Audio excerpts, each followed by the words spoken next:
बिना हरीश को पता चले उसके पीछे चलने लगा और हरीश के घर पहुंचा। रमेश घर गया, उसकी बीवी ने कुल्हाड़ी देखी और वो चौंक गई। जंगल के पास ही एक गांव में दो लकड़हारे रहते थे।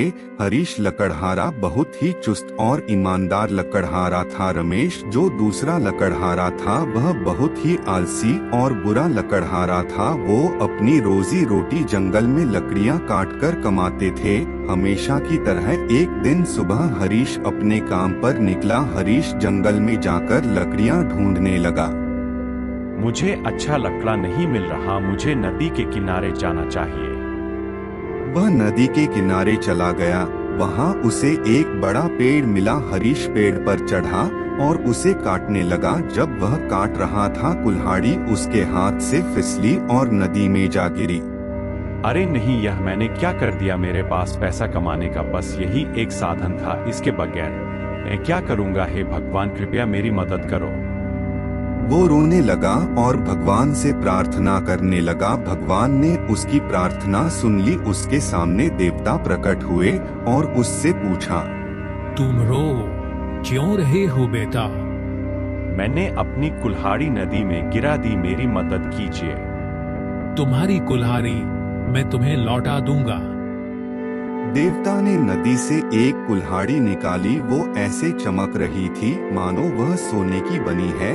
हरीश इतनी अद्भुत चमकती हुई कुल्हाड़ी देखकर बिल्कुल चौंक गया, पर हरीश ने बिना हिचकचाए कहा, नहीं, यह मेरी नहीं है।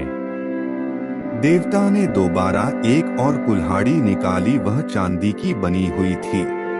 क्या ये तुम्हारी कुल्हाड़ी है? नहीं, यह मेरी नहीं है। फिर उन्होंने एक लोखंड की कुल्हाड़ी निकाली। क्या ये तुम्हारी कुल्हाड़ी है? हरीश के चेहरे पर खुशी थी। हाँ, यही मेरी कुल्हाड़ी है। देवता ने कहा, तुम्हारी ईमानदारी देखकर मैं बहुत खुश हूँ। तुम तीनों कुल्हाड़ियाँ रख लो, यह तुम्हारी ईमानदारी का इनाम है, सब तुम्हारी है। वह खुश होकर तीनों कुल्हाड़ियाँ के साथ घर गया। जब वो रमेश के घर के पास से गुजरा, रमेश ने कुल्हाड़ी देखी और चौंक गया। सुबह वह लोहे की कुल्हाड़ी लेकर गया था, लेकिन अब मैं देख रहा हूँ कि वह एक सोने की और चांदी की कुल्हाड़ी लेकर लौटा। जरूर कुछ गड़बड़ है, इसके पीछे जाकर सब पता लगाता हूँ। रमेश बिना हरीश को पता चले उसके पीछे चलने लगा और हरीश के घर पहुंचा। रमेश घर गया, उसकी बीवी ने कुल्हाड़ी देखी और वो चौंक गई। तुम्हें ये सोने और चांदी की कुल्हाड़ी कैसे मिली हरीश? हरीश ने समझाया कि कैसे देवता प्रकट हुए और कैसे उसे यह कुल्हाड़ियाँ दी। मैं इतनी खुश हूँ कि तुम्हें क्या बताओ, हम यह सोने की कुल्हाड़ी बाजार में बेच देंगे।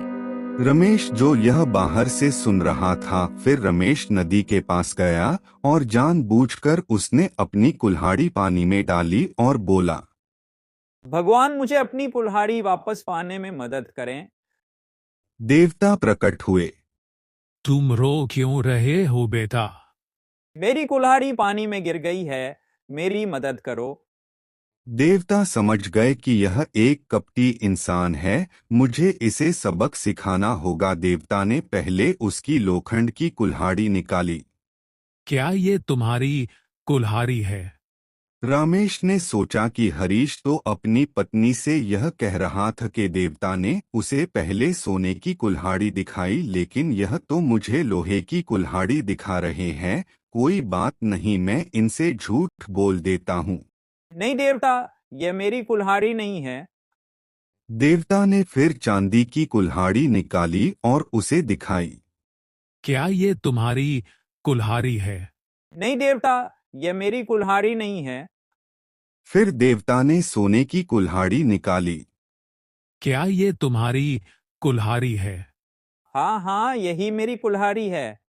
देवता यह सुनकर देवता बहुत नाराज हुए और बोले, तुम्हारी इतनी हिम्मत तो मुझसे झूठ बोलो, झूठ बोलने के लिए तुम्हें सजा मिलेगी। यह कहकर देवता कुल्हाड़ी लेकर गायब हो गए और रमेश बोलने लगा, मेरी कुल्हाड़ी, मैंने झूठ कहा, इसलिए मुझे माफ कर दीजिए। कृपया मुझे मेरी कुल्हाड़ी वापस दे दीजिए। हे भगवान, अब मैं क्या करूंगा? और वह दुखी होकर रोने लगा।